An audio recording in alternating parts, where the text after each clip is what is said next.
COVID-19 global health crisis has been a time to reflect on things we truly cherish and our most basic needs.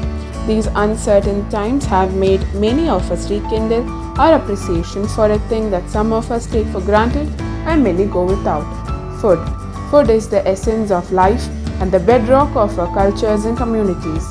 Preserving access to safe and nutritious food is and will continue to be an essential part of the response to the COVID-19 pandemic, particularly for poor and vulnerable communities who are hit hardest by the pandemic and resulting economic shocks. In a moment like this, it is more important than ever to recognize the need to support our food heroes, farmers and workers throughout the food system who are making sure that food makes its way from farm to fork even amid disruptions as unprecedented as the COVID-19 crisis.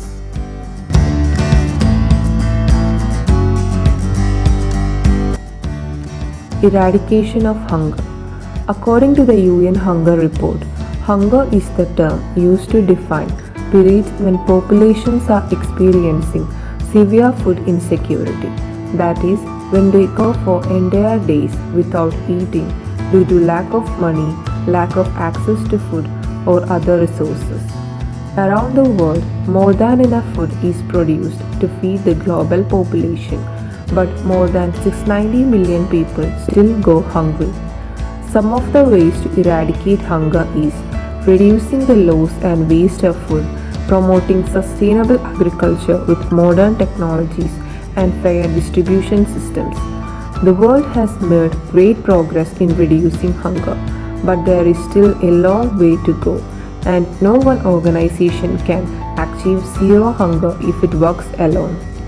If we want to see a world free of hunger by 2030, governments, citizens, civil society organizations, and the private sector must collaborate to invest, innovate, and create lasting solutions.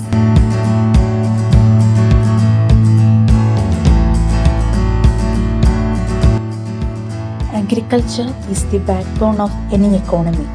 It is the primary sector which generates employment so that the entire circle of economic circulation goes on.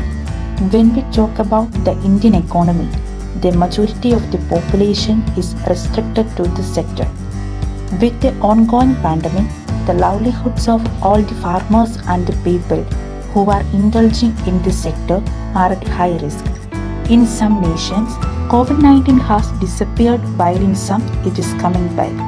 Just a short span of the pandemic will leave an everlasting effect on the agricultural sector. The pandemic will go away surely, but we don't know the quantum of the negative impact it will leave on the economy.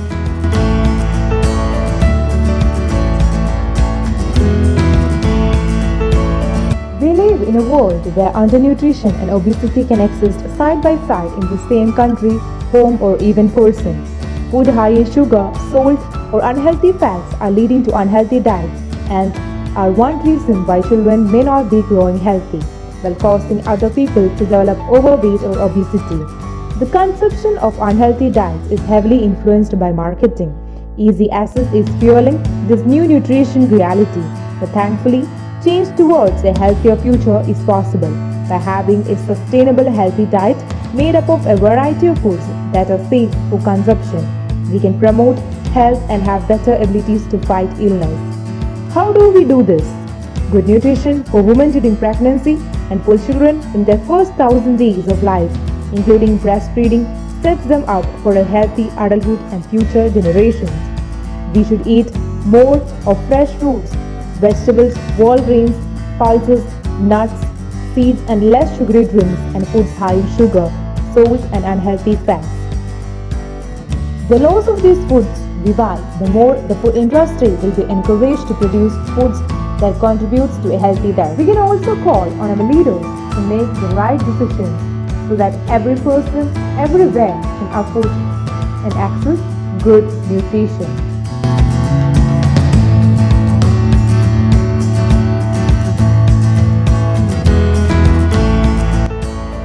Food policy is implemented by India government. In the wake of food crisis of early 1970s and resulting World Food Conference of 1974, a group of innovators has realized that food security depends not only on the crop protection but also on the policies that affect the food system from farm to table.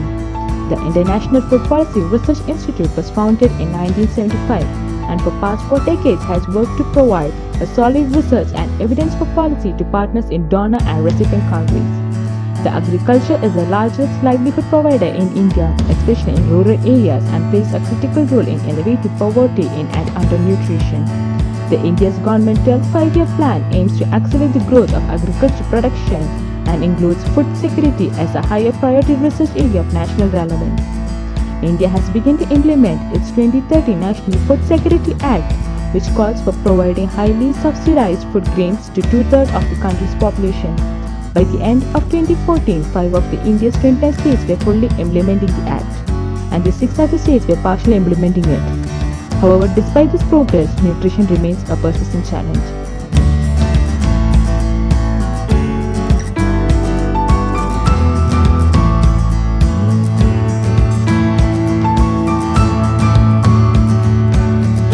The coronavirus outbreak has brought the world to a standstill, the economy taking a severe hit and most countries being in lockdown. All of us are fighting against COVID-19 in the best way we can. In a pandemic like this, it is more important than ever to recognize the need to support our COVID warriors, that is, our doctors, nurses, medical staff, as well as our food heroes, our farmers and workers, who are making sure that the food makes its way from farm to fork even during these trying times.